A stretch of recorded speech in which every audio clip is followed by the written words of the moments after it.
बिस्मिल्लाहिर्रहमानिर्रहीम। अस्सलाम वालेकुम दोस्तों, कैसे हैं आप? सब ठीक ठाक हैं? उम्मीद करता हूँ आप सब खैरियत से होंगे। आज का जो मेरा टॉपिक है वो किडनी से रिलेटेड है।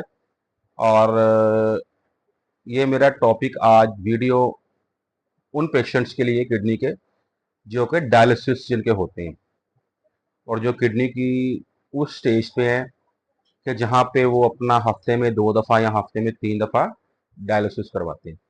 साथ ही साथ ये वीडियो उन लोगों के लिए भी है कि जो कि किडनी के छोटे मोटे मसलों के अंदर फंसे हुए हैं, जिनको छोटे छोटे मसले किडनी के हैं और वो उनको इग्नोर कर रहे हैं या वो उनका ट्रीटमेंट करवा रहे हैं। तो ये वीडियो शुरू से लास्ट तक देखिएगा ताकि इसमें आपको अब मेरे जो टॉपिक की आपको समझ आ जाए। इसमें कोई इन्फॉर्मेशन मिस करने वाली नहीं है, आपने पूरी वीडियो एंड तक देखनी है ताकि कोई इंपॉर्टेंट चीज़ आपसे मिस ना हो जाए।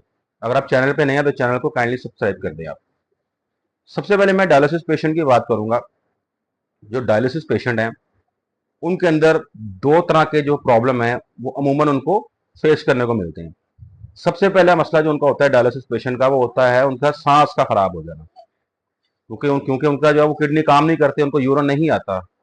पानी का इस्तेमाल उनका दिल करता है हम पानी पिए, ज़्यादा पानी पिए, गर्मी का मौसम है, लेकिन ज़्यादा पानी पीने की वजह से उनके अंदर जो है पानी का खराब ज़्यादा हो जाता है, यूरिन उनको आता नहीं। और उनका जब फेफड़ों तक जब पानी पहुंचता है, जब पानी ज़्यादा होने बॉडी के अंदर एक्सीड कर जाता है, उससे ही होता है कि उनके हाथों पे स्वेलिंग हो जाती है, उनके पाँव पे स्वेलिंग हो जाती है, उनकी आंखों के नीचे स्वेलिंग हो जाती है और उनका सांस खराब हो जाता है एकदम।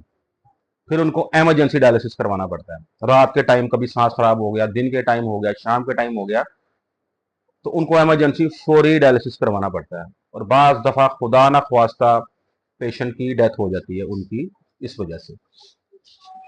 तो इससे बचने के लिए आपने जो है पानी का इस्तेमाल कम से कम करना है, क्योंकि डायलिसिस पेशेंट के लिए सबसे बड़ी जो प्रिकॉशन होती है वो पानी का कम इस्तेमाल होती है। डॉक्टर उनको बताते हैं कि आपने एक दिन में इतना पानी पीना है। वेरी करता है पेशेंट टू पेशेंट, हर पेशेंट का एक जैसा हिसाब नहीं होता, तो पेशेंट टू पेशेंट ये चीज़ वेरी करती है। डॉक्टर आपको जो रिकमेंड करता है कि आपने इतना पानी पीना है, कोशिश करेंगे उतना पानी ही पिए। गर्मी के मौसम में जो है वो आपका सांस खराब होने के चांसेस थोड़े से कम होते हैं।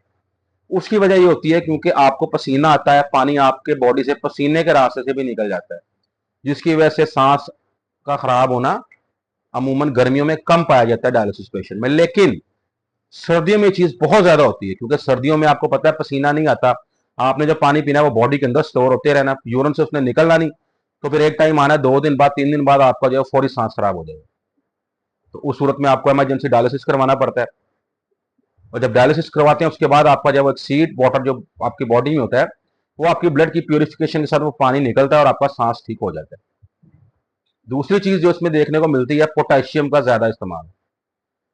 लोग जो है वो पोटेशियम का ज्यादा इस्तेमाल करते हैं, लेकिन आपने इसमें पोटेशियम का इस्तेमाल कम से कम करना है, क्योंकि जितना ज्यादा पोटेशियम का इस्तेमाल करेंगे आपका बीपी शूट करेगा। बीपी शूट करेगा तो आपको कई मसले मसाइल आपको देखने को मिलेंगे साथ। जैसा कि आपकी आंखों में स्वेलिंग हो जाएगी, आपके पैरों में स्वेलिंग हो जाएगी, आपको सांस का मसला होना शुरू हो जाएगा। डायलिसिस पेशेंट को बीपी बहुत ज्यादा हाई हो जाएगा जब। तो पोटेशियम का इस्तेमाल आपने कम से कम करना है। एक आपने पानी का इस्तेमाल कम से कम करना है, दूसरा आप लोगों ने पोटेशियम का इस्तेमाल कम से कम करना है।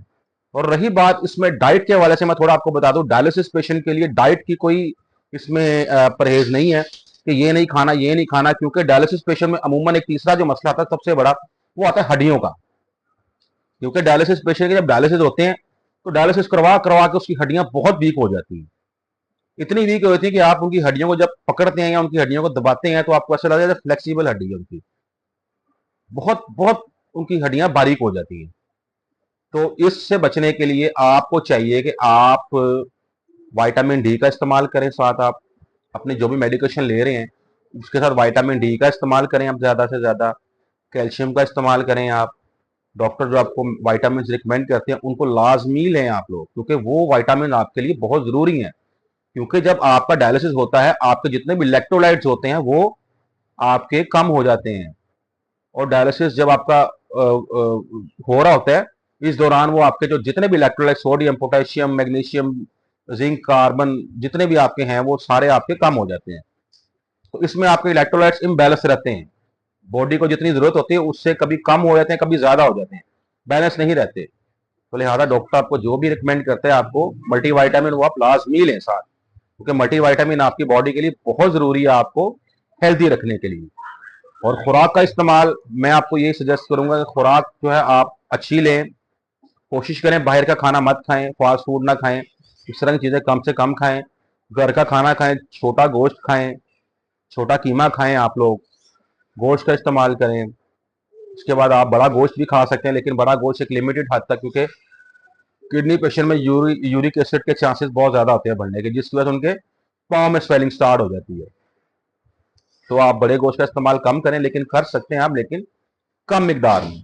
छोटे गोश्त का इस्तेमाल ज़्यादा करें, चावलों का इस्तेमाल करें, आप लोग रोटी का इस्तेमाल करें, रोटी आप घर के आटे की खा सकते हैं, उसमें कोई उसमें जो है हर्ज नहीं है। तो अपनी डाइट ठीक रखें, डाइट मेंटेन रखें।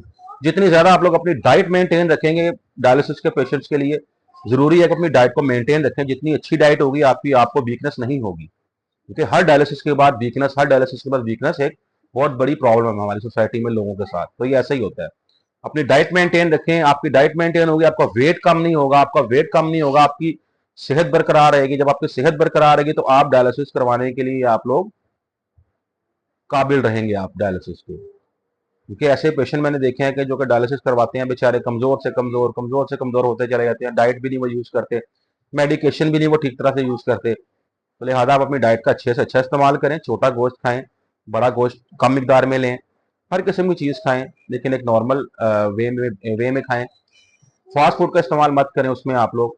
और दो चीज़ों का आपने परहेज करना है सिर्फ, ज़्यादा पानी का इस्तेमाल नहीं करना आप लोगों ने, और सोडियम का इस्तेमाल आप लोगों ने ज़्यादा नहीं करना, क्योंकि ये दो चीज़ें डायलिसिस पेशेंट के लिए जहर का काम करती हैं। तो मैं आपको आज की वीडियो में यही रिकमेंड करूंगा कि जो डायलिसिस पेशेंट है, बर मेहरबानी वो लोग पानी का इस्तेमाल कम करें। अब आगे मौसम चेंज हो रहा है पाकिस्तान में, जैसे कि सर्दियों का मौसम आ रहा है, तो सर्दियों के मौसम में डायलिसिस पेशेंट को बहुत मसला होता है, सांस के भी उनको मसले होने लग जाते हैं, पानी बॉडी में भर जाता है, उनकी ज़्यादा हो जाता है, लंग्स तक पानी जब आता है सांस खराब हो जाता है, बीपी शूट कर जाता है। तो पानी का इस्तेमाल कम करें, पोटाशियम का इस्तेमाल कम से कम करें, मल्टीविटामिन अपनी डेली यूज में ज़्यादा से ज़्यादा इस्तेमाल करें, जो डॉक्टर आपको रिकमेंड करें। खुराक अपनी अच्छी रखें, थोड़ी बहुत कोशिश कर लिया करें, वॉक कर लिया करें साथ आप लोग। तो ये चीज़ें आप लोगों के लिए बेस्ट हैं।